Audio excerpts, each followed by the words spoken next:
good and evil, right? Yeah. It's like then Islam and Christianity have, varying definitions of good and evil. I think for example, in most cases they are very similar. In most cases. I'll be honest here, me personally, and I mean no disrespect to any Muslims or anyone watching or whatever, but I don't believe your Prophet Muhammad is a good moral example. I don't believe it. Okay, do you believe any of the prophets of the Old Testament? Okay, wait. Do you believe any of the prophets of the Old Testament? Moral example. Do you believe any of the prophets of the Old Testament have a good role model? Not perfect, no. So no one is a good role model. No one's perfect. Not Abraham, not Samson, not David, none of them. David definitely not perfect. If you know anything about David in the Bible, you know definitely. Why God chose them? Did God establish a covenant with Abraham? Of course he did. Yes. Wow. Was Abraham a perfect man? He was not perfect, no. So why would God listen to this? If God God is back to the discussion you had with my father last week, right? Yeah. When If you God brought up Lot and then he brought up Muhammad, and then you couldn't no, justify but that's what I'm telling you. You guys have prophets in your Old Testament, which probably did much worse than anything you can bring up about Prophet Muhammad sallallahu alaihi wasallam. Yes, but yet listen to this. I say this question equally as worse. This question, even your dad didn't answer. I'm hoping you will answer. Which one? Why would God establish His covenant with these sinners? Pretty sure my dad did answer you on that. What was the answer? I can't remember. You should listen to your dad. That's a good one. A good point. Okay, what would be your answer? They were men of faith in a time when faith wasn't prevalent. Yeah, but for example, Noah. But God knew that. God knew that they were men of faith. Yeah. God also knew of their atrocities and of the bad things they've done. Yes. But in fact, God told them to do it. But listen. This is a key point. Yeah. God told them to kill those women and children. Yeah. Yes. Yeah. Of course. Because listen. When we're going to Christian. When you say Christian, you need to realize that Old Testament came from the same God of your Of course. Okay. So whatever is sanctioned in the. What you need to understand is that in the Old Testament, it's a very different time when the whole of the human race was covered in sin. There was no. We're going to go into the argument of atonement again. No, it's not only atonement. You need to understand that sin today is probably far greater than back then.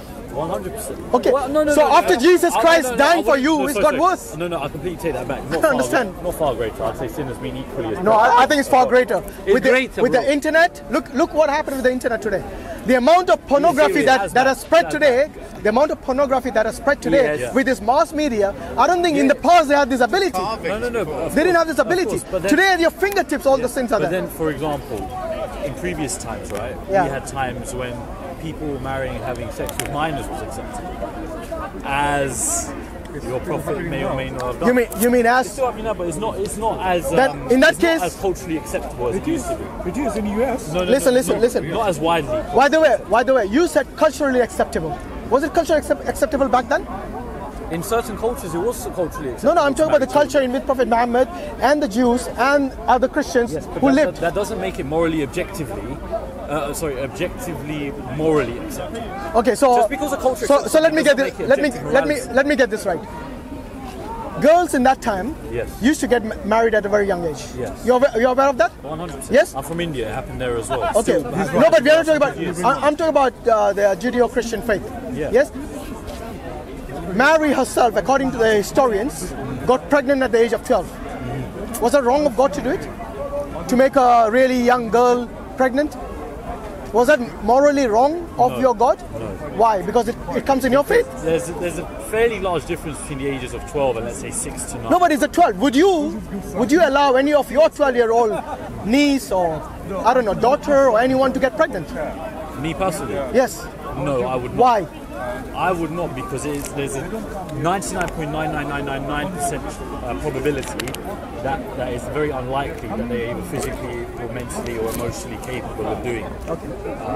The reason I say 99.999 is because there is a very small chance that someone at the age of 12 is developed enough to do that. So you believe? I believe that probability then dissipates when you go to the age of 9, 8, 7. That's fine. So you morally NHS disagree with you. No, that's fine. Okay, that's fine. Let's forget that now. The NHS will we don't want to get sidetracked with any technical issues.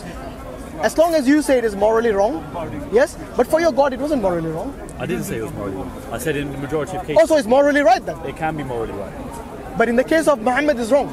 But in the case of Mary it's right. No, do you see the double standards? It's not double standard. It is. You have to understand, right? Why is it not double standards? Please tell me. During the years of puberty, for example, right? Yeah. A lot of changes happen in the body very rapidly, right? I can give you at least. It's not scientifically proven that puberty can really start that early. For example. Oh, it is actually. No. It is. Hold on. There are many pregnant girls at that age. But she was prepubescent because she played with toys. No. She was. Are you saying that girls 12 years old don't play with toys? No. Seriously. That's straw man, 18-year-old. isn't it? It's not straw man. It is. No. It is. In fact, because the rules reason. are around Wait. playing with toys. In fact, the reason Prophet Muhammad waited until the age of 9. Yeah. Yes, and did not consummate at the age of 6. But I'm saying Wait a minute. Listen to what I'm saying. Is so that she becomes pubescent. And once, according to the definition of NHS, once a girl reaches the age of puberty, she's no longer a child. So anyone who says a child is someone who's reached the age of puberty, don't know what the definition of child is. Now wait a minute. Now, the important thing is this. In Islam, it's not just puberty, by the way, for your information. It's not just the age of puberty, it's also the mental Capacity. But it has to be. the mental readiness for you to be ready. Not only no, it doesn't have to be. Not only that you are biologically ready, but you should also be mentally ready in Islam. Yes, and if you look today, by the way, this is going into anachronism. No, but listen.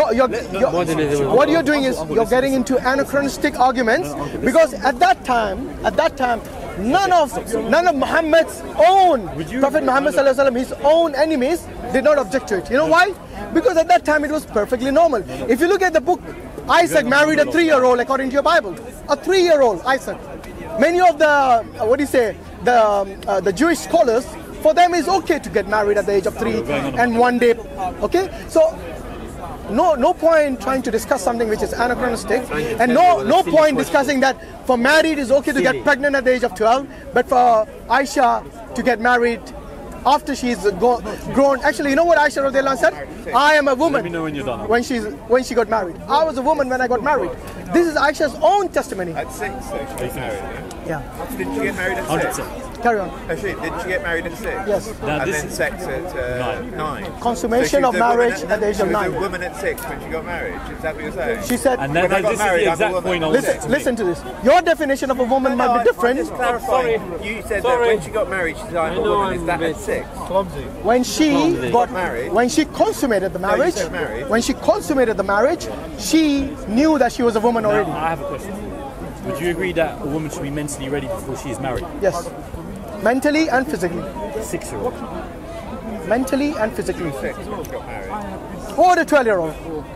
You have to understand. You know- massive difference between 6 and 12. Huge. Okay, what is the difference? Is a 12-year-old according to you a girl? You said you wouldn't agree your niece to get pregnant. Dude, you should have seen me when I'm a guy, yeah, but when I was 12, I was this tall, I was big, I probably could have taken down No, most but 15-year-olds. the question is that When I was would you? Listen to When I was Aisha. 6, I agree. kids, But listen, my mom would cry if I lost listen my to mom. this. Would your mom would have agreed for you to get married at 12, even though you're this big? Now, No. Why no? No. Why no? I told you. Why no?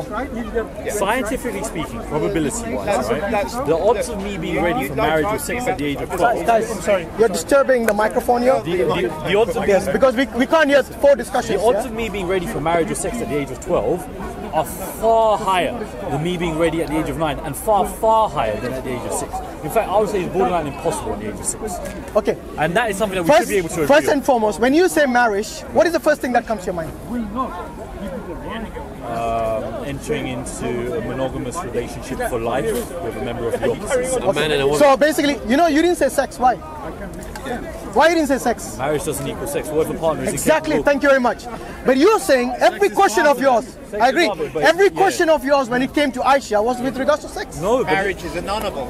Have you realized that? Have you realized that? No, but I Wh- also, whether she's Uncle, I also Yes, asked yes, yes. you What? if a woman has to be mentally ready before she can be married. I did ask you that question Yes, as well. I told you She yes. was Did I ready not? We weren't talking about sex Did at I that not point. say I yes? acknowledge the difference between Okay. the ages of 6 and 9 and the events that happen at both of those ages. Yeah.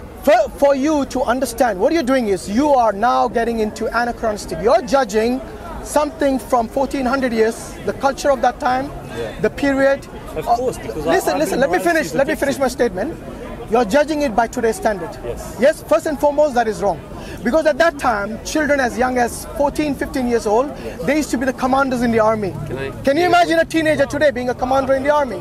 I come from a Punjabi background, right? Yeah, but I'm talking about today. One of the gurus was 7 years old. I'm talking about today, not your guru's time. Today's society. Yes, your guru's time might be 600, 700 years old. What I'm trying to say is I understand what you're saying. Yeah, so when you judge, listen, when you judge a period of time, yes, and every Christian brings up the young marriage of Aisha. I know for you there is a moral problem because your liberalism doesn't allow you to. But as far as I know, listen. I believe that morality is objective, and you guys. So show me in your Bible what is the age of marriage. Show me that. You don't have it. In today's Sub-Saharan Africa, bro, in today's Sub-Saharan Africa, they still practice. There are tribes who are practicing today. No, are they wrong? Are they wrong? It has a lot to do. Who are you telling them? Because for me, abortion is wrong, but for you it's okay. But wait, You got modernized? You don't know what kind of person I'm asking. Look, it's a very. Sub-Saharan in Africa today practice this. Morality. Are you okay with abortion? Are they immoral to you? Yes. Let me have one discussion if you don't mind. Bro, let's have one discussion. Okay. So let me ask you this. According to what, I don't know, moral compass you're judging Muhammad's marriage? Moral can't be objective. Moral means different. Maybe not for you. Maybe not You for believe you. morality is subjective? Yes. Okay. My moral compass is different to yours. It's different, but I believe that there is a correct moral compass. But if it should be. No, but that's opinion. Your opinion. at the time of the Prophet is the best. This is a good argument to have, actually. It's true though. It's not. It's the best not, model. Like you're saying. I don't know, but the thing is, you believe your morality is correct. Yeah. we're not obliged to marry young But in the women. same way, Hashim believes that Islam is correct. I believe Christianity is correct. It's because No, but that's one of us is actually correct. Okay. There is a definitive. You know you. There's a third answer. None of you are correct. Why does it have to be money? I mean, obviously, we would both disbelieve that answer, but I mean, You know, if we get into another discussion now with a different ideology, obviously it's going to get even more lengthy. That's the reason I asked you, what is the age of marriage which is considered moral according to your Bible, not according to your opinion? there is a verse in the Bible, but I honestly can't remember off the top of my head. There isn't a specific verse, but there is. Is Paul speaking about deflowering a woman, a girl, or something? No. Yes. The Old Are you aware of that? It's in Ezekiel. Are you aware of? Not talking about the New Testament. Why are you going to the Old Testament now? Hello. I'm surprised you went to the Old Testament. In your New Testament, is there any passage which talks about the age of consent and at what age? Not that I can remember. Right? Okay, so on what basis are you judging Muhammad's marriage then? Okay. Based on your opinion? Okay. point. Okay. How about this? Is pornography explicitly mentioned in either of our religions? Yes. Explicitly. Yes. No, as Yes. in video pornography. To go on your No. The term- to go on the term- this and watch some pornography. No, you know this is where you. When it comes to the fact that you do not indulge in something which is reprehensible. Listen. Some aspects of morality are implicitly implied. They're implicitly. Okay, show me the implicit verse then. Go on. Show me the implicit verse, please. As in, I didn't ask you explicit, did I? Show me even the implicit verse from any passage in the New so Testament. are you saying every single potential sin or crime is explicitly or implicitly mentioned? It should be. Because if God prohibits something, yes, then he should have explicitly told you that this is prohibited. If he has not done that, then it's nothing but your opinion. God's opinion is one wife, one man, one woman. There are lots of prophets who have lots of wives. Okay, show me where Jesus says not to have more than one wife. He recommended one wife, which also the Quran does. Yeah. But where did he say that you cannot have more than one wife? So correct me if I'm wrong. I don't know if Jesus did say you can't. In fact, there are Jews who came to him and asked him what should happen to a man's wife if he's if he had what? About 7 wives. Yeah, if he has 7 wives, then we'll be with him in the hereafter. And there are passages in the Old Testament where God actually tells David that if these wives are not enough, I'll give you more. So God himself is encouraging polygamy in the Bible. No, you can't. Okay? So anyway, there are 2 questions you were unable to answer. One is, will you judge based on the Bible?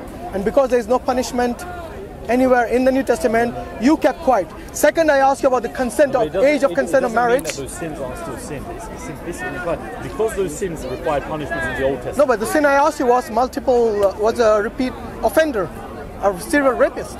Okay? You cannot say a serial rapist. In fact, you don't need to be religious to say that a serial rapist needs to be punished. There's no explicit punishment mentioned for that crime Even implicit. Show me what's the punishment. Implicit, do until others that you would do. Yeah, but what is the punishment? That is implicit. No, that's not a punishment. So if you were X doing X crime, what crime? Say again. Do unto others. No. Say the passage again. If you are an offender of thought, what would you want? No. Give me the passage again once more. Oh, I have the passage. You did. You said do unto others. That you would do unto yourself. Yes, but what is it about? It's about love. Yeah. It's not about punishing. No. It's about everything. It's about everything. Also, respect, actions. What about something which is negative, like swearing at someone? What do you swear back at them? If someone slaps you, do you slap back at them? It doesn't work like that, my friend. That's why I said it's about love, because he took it out of context. He's an atheist. That's why I told him, please tell me the passage, because it's quoting the Bible without understanding the context. For example, if you say love each other as I loved you. Exactly, that was the passage. Yes, but what does love do not twist it. Your actions are... Even though it's not the Quran, I don't want it to be twisted. Your actions are indicative of your love or lack thereby. Yeah, but we were not talking about the positive actions and the positive treatment of your fellow. I'm talking... Your negative actions. No, it's not negative. To punish someone is not negative, my friend. To punish someone who deserves it is positive, in my book. Okay? The only way you can actually excuse that person is if it was something excusable. For example, if they listen. In Islam, one of the punishments for stealing is cutting off the hand. That might seem very harsh to today's standard. You know, I met actually a judge from Saudi Arabia. He actually worked, I don't know, for 20, 30 years. And I asked him, how many cases have you come across where somebody's hand was cut off? You know what he told me? And I was surprised. He told me none. And I asked him, really? In his time as a judge, there was no one that stole. No, not that no one was stole. He told me that it is not that they did not steal. It is because the ruling to actually put this cutting off hand into practice, to manifest this punishment, is so stringent that no one met those 40 or more conditions that has to be met before the hands have to be cut off. So even though these punishments seem harsh, you have to do more than just steal to get your hand cut off. There's 40 other it's not only steal. It's not only stealing. It's in fact proving that he stole. The reason he stole. For example, if there is a famine and somebody steals food, there's no punishment for that person, because that is one exception where they're allowed, which is circumcision, they're allowed to. And this is exactly what is practiced in the courts. They look at circumstantial evidence and they actually pardon people. But you see, in Christianity, stealing doesn't require the cutting off of a hand. No, stealing requires 40 conditions to be met for the hands to be cut. For the hand to be cut off. Okay? For the hand to be cut off. 40 conditions which are so stringent. Stealing in the famine, for example, is one of the 40. Say again? So stealing in the famine, for example. No, stealing in a famine is an exception. Okay? And this exception doesn't have any punishment. Give me an example on the conditions. I don't know. There are lots of, for example, the reason that the person stole, he should be of the right, what do you say? He should have the right reason and he should be in the right state of mind to steal. Or he might be someone who is just stealing, maybe he's not in the right state of mind. We can't blame that person because it's not his fault. Yes? That is one condition. Like I said, there are 40 and this is one of the least of it. Okay? So it's very difficult, some of these conditions, for it to be met. And if we're going, what's the second? Okay. What I'm telling you is that, you see, in Christianity, it's so easy for everyone to believe that it is okay for a human like Jesus Christ to be punished for the sins of others, who is innocent. Now, this is a complete flip to what justice is. We've had this argument. Yes, but times now. Yeah, I know, but you talked about freedom of speech. You talk about justice, but I want you to reflect upon the justice in Christianity. But okay, let me finish on this. Yeah, go on, finish your point. My main point that I wanted to make on freedom of speech is that in Islam, the way I see it is that Muslims have more rights than the non-Muslims. More wives. More rights. More rights. More rights. We talked about multiple wives earlier. That might also be true. Yeah. Are you guys jealous? I don't blame you. Okay. Are you more wives? Well, I want one. Your wife might be watching. Be careful. I'm okay with one mother-in-law for now. Okay. No, but that's the implication of the lower boundary of freedom of speech. Sorry, what was your point again? My point is that non-Muslims have less rights than Muslims. Okay, give me one example when non-Muslims have less right in an Islamic country. Jizyah as well. We pay Zakat. They're not equivalent. So how is it? How is it? You pay zakat because of your religion. So if I'm not Muslim, why should I pay that same? So tax? you want to live scot-free in a country? No. Are you a tax avoider? You're missing the point here. That is not a religious tax on you. It's like taxing someone and not taxing someone else. Okay, here is the thing. It's imposing a different tax on someone. By the way, you know the there's difference zakat. in Listen. ideology. You know the zakat. Yeah. It is a form of tax. For your information, and I'll tell you why. You know, as a Muslim, I should actually be the one complaining because the Why are you complaining? It's part of your religion. It's not part of mine. Wait a minute. So wait a minute. If you want to live in an Islamic country, do you have to abide by the law? Whose choice was it to live in that country? It's your. That's the state law. That's a different thing. Exactly. Well, the state law is the Sharia, my friend. Thank you very much. So the Sharia states that the Muslims pay the zakat, which is in fact more than the jizya on the non-Muslim men only. Do you know the zakat is on the men and the women? And the men and the women, listen, the men are not free from their duty to take part in the military. I'm aware of all so that. they'll be conscripted, but you, if you pay jizya, you're pardoned from the military duties. Okay. So don't shake your head there. Now listen, the point That makes no sense. The point that if you look at it objectively, it might do, but because you have maybe some prejudice. The point that you're missing is this: it's a deeper implication of it. Why? It's a discriminatory tax. Why do you think it's discriminatory? It's discriminatory. Why is it discriminatory? The definition of to discriminate is to treat someone differently, right? Therefore, it is by very definition discriminatory. Okay. It is a